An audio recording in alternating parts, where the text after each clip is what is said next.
तो hello guys, आपका स्वागत है हमारे YouTube channel easy study for students में। तो गाइज़, आज की वीडियो में हम देखने वाले हैं क्लास 9th का जो अभी कुछ देर पहले पेपर हुआ है, उसका हम आंसर की देखने वाले हैं। तो चलो गाइज़, आज की वीडियो को शुरू करने से पहले हमारे चैनल को लाइक कर देना हमारी वीडियो को, और हमारे चैनल को सब्सक्राइब करके बेल नोटिफिकेशन को ऑल पे सिलेक्ट कर लेना, ताकि आपको और इन्फॉर्मेशन की वीडियो और पढ़ाई से रिलेटेड वीडियो आपको मिल सके। तो गाइज़, सबसे पहले तो हम क्वेश्चन नंबर 1 देखते हैं। हमारा क्वेश्चन नंबर 1 है, सांवले सपनों की याद नामक पाठ सालिम अली की पर्यावरण के प्रति चिंता को व्यक्त करता है। पर्यावरण को बचाने के लिए आप कैसे योगदान दे सकते हैं, अपने शब्दों में लिखिए। तो ये आपको अपनी तरफ से बना के लिखना था। मैं आपको इसका आंसर एक बार दिखा देता हूँ तब भी। तो आप इस तरीके से बना के लिख सकते थे, हम पर्यावरण को कैसे बचा सकते हैं। प्लास्टिक इस्तेमाल कम करके, पेड़ पौधों को लगाने की प्रक्रिया को बढ़ाकर, पेड़ पौधों की देखभाल करके, पेड़ पौधों को काटने की प्रक्रिया को कम करके। तो ये आप फर्स्ट आंसर लिख सकते थे। अब सेकंड क्वेश्चन देखते हैं। क्वेश्चन नंबर 2 है, सांवले सपनों की याद नामक पाठ में लेखक ने सालिम अली के व्यक्तित्व का जो चित्र खींचा है उससे अपने शब्दों में लिखिए। अपने शब्दों में लिखने थे ये दोनों क्वेश्चन। लेखक ने जो सालिम अली का चित्र खींचा है उनके व्यक्तित्व का, उसका हमें बताना है अपने शब्दों में। तो चलो आंसर देखते हैं, इसका क्या लिख सकते थे हम। तो इसका आंसर हम लिख सकते थे आंसर 2। जाविर हुसैन ने इस पाठ में हमें सालिम अली का व्यक्तित्व को दर्शाया है। वह सिर्फ पक्षी प्रेमी नहीं, पर्यावरण प्रेमी भी थे। चौधरी चरण सिंह जी, पूर्व प्रधानमंत्री, जब उनकी पर्यावरण से संबंधित उनकी बात हुई थी तो पर्यावरण के प्रति सालिम अली की चिंता देखकर वह भी भावुक हो गए थे। ठीक है। क्वेश्चन नंबर 3 है हमारा, प्रेमचंद्र के फटे जूते नामक पाठ के आधार पर आपकी दृष्टि से वेशभूषा के प्रति लोगों की सोच में आज क्या परिवर्तन आया है। पहले की सोच और आज की सोच में लोगों का क्या परिवर्तन आया है वेशभूषा में। तो यह हमें अपने शब्दों में व्यक्त करना था। ठीक है। तो हम इसका आंसर बना के लिख सकते थे, आजकल लोग अपनी वेशभूषा का अधिक ध्यान रखते हैं, फोटो खिंचवाते समय खासकर, बल्कि फोटो खिंचवाने के लिए कपड़े, कार, यहाँ तक कि बीवी भी उधार मांग लेते हैं। और इत्र लगाकर फोटो खिंचवाते हैं ताकि खुशबूदार फोटो आए। इत्र मतलब सेंट लगाकर फोटो खिंचवाते हैं ताकि खुशबूदार फोटो आए। ये आंसर आप लिख सकते थे आंसर 3 का। क्वेश्चन नंबर 4 देखते हैं, प्रेमचंद्र के फटे जूते पाठ के आधार पर प्रेमचंद्र की स्वाभाविक विशेषताएं के लिखिए। तो जो क्वेश्चन नंबर 1 था उसमें टोटल 4 क्वेश्चन है ये, और ये चारों क्वेश्चन बना के अपनी तरफ से लिख सकते थे। ठीक है। तो प्रेमचंद्र के फटे जूते पाठ में प्रेमचंद्र की स्वाभाविक विशेषताएं बतानी है प्रेमचंद्र की। तो चलो इसका आंसर देखते हैं। तो इसका आंसर आप लिख सकते थे, प्रेमचंद्र इतने बड़े साहित्यकार होने के बावजूद सादा जीवन व्यतीत करते थे। उनके फोटो से पता लगता है कि उनका व्यक्तित्व दिखावे से कोसों दूर था, और वह जैसे घर में रहते थे वैसे ही ठीक बाहर की दुनिया में रहते थे। यह आप बना के लिख सकते हो। तो सादा जीवन जीते थे वो, इतने बड़े साहित्यकार होने के बाद भी उन पर पैसा था, लेकिन वो इतना सादा जीवन व्यक्त करते थे जैसे वो थे घर में, वैसे ही दिखावा नहीं करते थे वो बिल्कुल। ठीक है।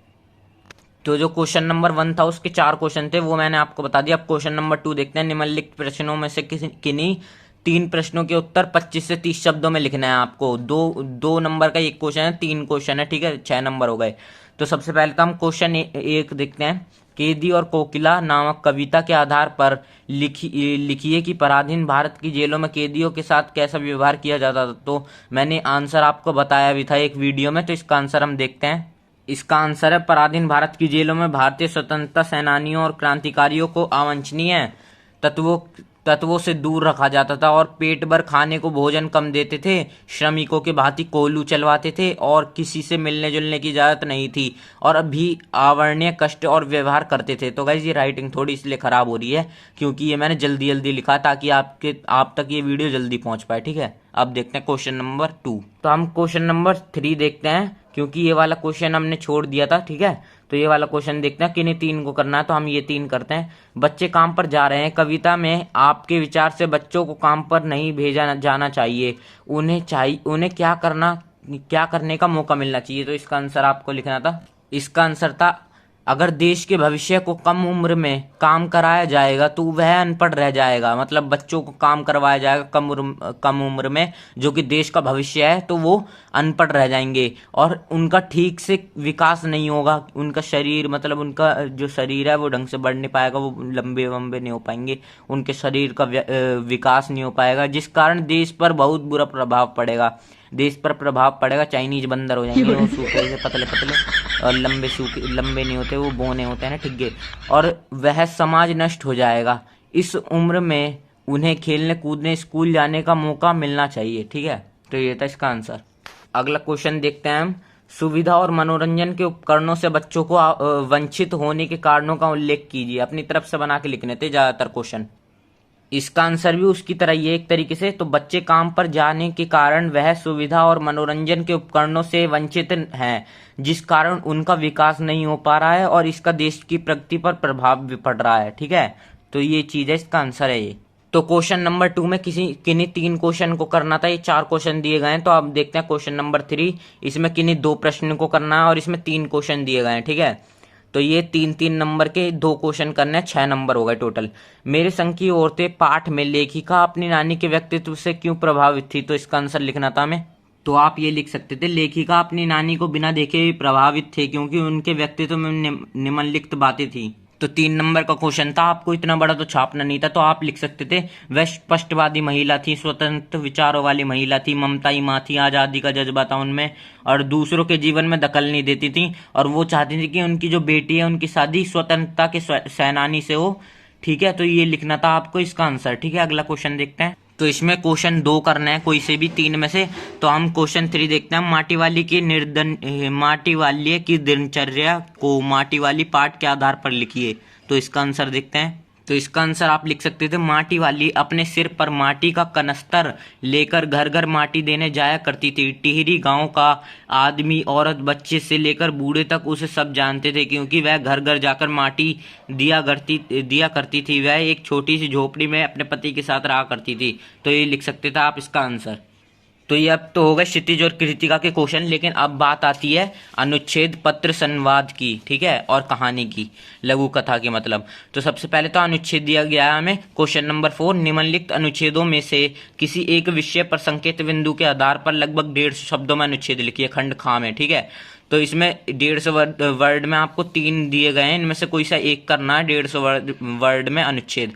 तो पहला पुस्तकों का महत्व, पुस्तकों की भूमिका लिखनी है, फिर प्रेरणा के स्रोत लिखना है, फिर हमारे मित्र, विकास में सहायक, मनोरंजन का साधन एवं उपसंहार लास्ट में, भारतीय किसान, देश का अन्नदाता, इस पे लिख सकते थे आप बिंदु, परिश्रमी जीवन, सादगी और समर्पण, किसानों की दिशा और उपसंहार। ठीक है, मेरे सपनों का भारत, संकेत बिंदु, भूमिका, भारत की वर्तमान स्थिति लिखनी थी, मेरे सपनों का भारत, उपसंहार लिखना था। तो गाइस इनमें से आप बना के लिख सकते थे, बनाने की कोई जरूरत नहीं है बताने की, आप बना के लिखना था इनमें। ठीक है, तो अब अगला क्वेश्चन है क्वेश्चन नंबर 5। इसमें पत्र लिखना था आपको। 2 ऑप्शन मिले थे। नालियों की उचित देखभाल न होने के कारण फैल रही बीमारियों से बचाव के लिए नगर निगम अधिकारी को लगभग 120 शब्दों में पत्र लिखिए। तो यहाँ पर फिर अगला इसमें लिख सकते थे अथवा में, विद्यालय के वार्षिक कार्यक्रम के बारे में बताते हुए अपने मित्र को लगभग 120 शब्दों में एक पत्र लिखिए। तो यहाँ पर ये वाला 5 क्वेश्चन मैं आपको एक बार दिखा देता हूँ। ठीक है, तो ये वाला पत्र है, तो देख सकते हैं यहाँ पर। तो सबसे पहले सेवा में लिखना था, उसके बाद स्वास्थ्य अधिकारी जी लिखा हुआ है। आप यहाँ पर स्वास्थ्य अधिकारी जी या फिर नगर निगम अधिकारी जी भी लिख सकते थे। उसके बाद जो अपना क्षेत्र है वो डाल के, दिल्ली कोई सी भी जगह है, उसके बाद अपना पिन नंबर डाल के, पिन कोड। उसके बाद, महोदय निवेदन है कि मैं करावल नगर का निवासी हूँ, मेरा नाम आर्यन है, आपका नाम जो भी है और जिस भी क्षेत्र के निवासी हो, मैं आपका ध्यान करावल नगर क्षेत्र में हो रही लापरवाही पर आकर्षित करना चाहता हूँ। हमारे क्षेत्र में कूड़े के ढेर लग रहे हैं जिनके कारण मलेरिया, डेंगू जैसी बीमारियों के लोग शिकार हो रहे हैं। अतः आपसे निवेदन है कि आप खुद हमारे क्षेत्र का दौरा करें और हमारे क्षेत्र में हो रही समस्या का समाधान करें। ठीक है, उसके बाद धन्यवाद, नाम, पता और दिनांक, ऐसे आप लिख सकते थे ये पत्र। ठीक है, तो आपको 2 संवाद लिखने थे। पहले तो 5th क्वेश्चन में आपको ये वाला पत्र दिया गया था, उसके बाद ये, उसके बाद आप 6th क्वेश्चन है, इसमें टूटी पानी की पाइपलाइन को ठीक कराने के बाद में संबंधित अधिकारी से बातचीत करते हुए लगभग 40 शब्दों में एक आकर्षक संवाद तैयार कीजिए। ये 2.5 नंबर का था। और उसके बाद देख सकते हो अथवा में हमें एक और संवाद दिया गया था। अथवा में प्रश्न पत्र की कठिनाई को लेकर अपने सहपाठी से की गई बातचीत पर लगभग 40 शब्दों में एक आकर्षक संवाद तैयार कीजिए। और जो खा था इसका ही क्वेश्चन नंबर 6 का, उसमें भी संवाद, तो 2 संवाद करने थे आपको। 4 संवाद दिए गए थे, अथवा में 2 दिए गए थे, तो 2 करने थे आपको कोई से, उसके 5 नंबर थे, 2.5 नंबर के 2 थे। अब अगले संवाद में, आपकी कॉलोनी में फल विक्रेता के साथ माता पिता के साथ होने वाले बातचीत पर लगभग 40 शब्दों में एक आकर्षक संवाद तैयार कीजिए। मैंने आपको बताया था, लेकिन सब्जी विक्रेता की जगह यहाँ पर फल विक्रेता, तो आम सेब का वो हो जाएगा, टमाटर आलू की जगह वो बदल जाएगा, ठीक है। उसके बाद अपने मित्र के साथ होली त्योहार के बारे में की गई बातचीत पर लगभग 40 शब्दों में एक आकर्षक संवाद तैयार कीजिए। तो इनमें से आपको 2 करने थे, तो मैं आपको ये वाला तो आप बना के लिख सकते हो कि हेलो मोहन, जैसे कि 2 को आप नाम लिख दोगे, हेलो मोहन कैसे हो, उसके बाद फिर रोहन, हाँ मैं ठीक हूँ तुम कैसे हो, फिर मोहन, क्या तुम्हें पता है कि हमारा जो प्रश्न पत्र है वो बहुत कठिन आया इस बार, तो फिर रोहन, नहीं मुझे तो नहीं लगता, मुझे तो बहुत आसान लगा, फिर मोहन, मुझे तो बहुत कठिन लगा, फिर रोहन, शायद तुमने थोड़ा कम पढ़ा होगा, तुम और पढ़ोगे तो वो जो तुम्हें कठिन लग रहा है वो तुम्हें और सरल लगने लगेगा।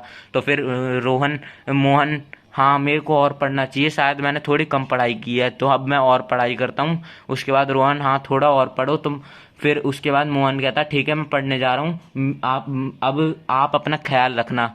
फिर वो भी कहता है ठीक है कल मिलते हैं। ये ऐसे आप संवाद लिख सकते थे। उसके बाद अगला संवाद आप वो लिख सकते थे फल विक्रेता के साथ, ठीक है। तो फल विक्रेता के साथ मैं आपको बता देता हूँ एक बार। तो मैंने एक वीडियो में आपको सब्जी विक्रेता के साथ संवाद करवाया था आपका, तो यहाँ पर देख सकते हैं, यहाँ पर सब्जी विक्रेता की जगह जब फल विक्रेता आ जाएगा, मैं आपको एग्जाम्पल के तौर पर बता रहा हूँ, ठीक है। जैसे फल विक्रेता, भाई यहाँ पर आपके जैसे पिताजी के साथ करवा रहा हूँ मैं बात इसकी, ठीक है।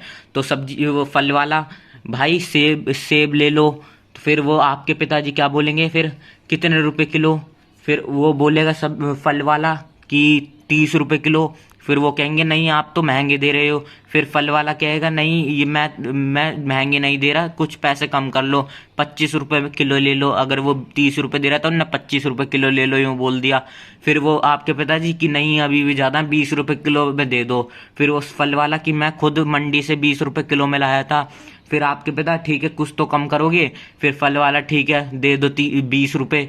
उसके बाद फिर पूछते हैं आपके पापा कि केले कितने रुपए किलो दिए हैं, तो फिर फल वाला बोलता है कि 20 रुपए किलो है, ठीक है, केले 20 रुपए किलो। तो फिर वो बोलते हैं ठीक है 1 किलो केले और 1 किलो सेब, तो 20 रुपए कितने 40 रुपए हो गए, तो भाई तुम्हारे 40 रुपए हो गए, फल वाला बोलता है। फिर आपके पिताजी लो ठीक है, फिर वो सब्जी वाला धन्यवाद भाई, बस इतना ही लिखना था आपको बना के, ठीक है। उसके बाद क्वेश्चन नंबर 7 था, उसमें आपको एक लघु कथा लिखनी थी किसी के ऊपर। तो पहला था आपको अथवा में 2 दिए गए थे, इनमें से आपको एक करने थे। परिश्रम ही बड़ा साधन है विषय पर लगभग 120 शब्दों में एक लघु कथा कीजिए। स्वस्थ रहना दैनिक व्यवहार की आदतों पर ही निर्भर है, इस विषय पर लगभग 120 शब्दों में एक लघु कथा लिखिए। तो ये लिखनी थी आपको, तो मैं एक लघु कथा दिखा देता हूँ। स्वस्थ रहना दैनिक व्यवहार की आदतों पर ही निर्भर है, इसकी मैं आपको एक लघु कथा लिख के दिखाता हूँ। तो मैंने एक लघु कथा तैयार की है, ऐसे लिखनी है आपको। एक छोटे से गांव में एक मोहन नाम का लड़का रहा करता था। वह जंक फूड खाना बहुत पसंद करता था, बाहर का खाना। वह घर के खाने को छोड़कर बाहर का खाना रोज खाकर आता था। उसके घर वाले उसकी यह बुरी आदत से परेशान थे। डॉक्टर ने भी उसे बाहर का खाना कम खाने की, एक्सरसाइज करने की सलाह दी थी, परंतु उसे बाहर के खाने की आदत हो गई थी, एडिक्ट हो गया था बाहर के खाने का। उसे घर के खाने में खराब लगता था और बेस्वाद लगता था। धीरे धीरे उसके ऊपर जंक फूड का असर दिखने लगा और वो बीमार हो गया। उस दिन उसे समझ आया कि बाहर के खाने से अच्छा घर का शुद्ध खाना चाहिए। तब से वह एक्सरसाइज और बाहर के खाने को छोड़कर घर का खाना खाने लगा। इसलिए कहते हैं स्वस्थ रहना दैनिक व्यवहार की आदतों पर ही निर्भर है। तो गाइज ये था, मैंने आपको लघु कथा भी दिखाई। तो गाइज ये 7 क्वेश्चन थे, आप देख सकते हो 7 ही क्वेश्चन थे, इसके आगे कुछ नहीं था। तो इतने ही क्वेश्चन थे, तो मैंने आपको बता दिया, आंसर की दिखा दी एक तरीके से आपको।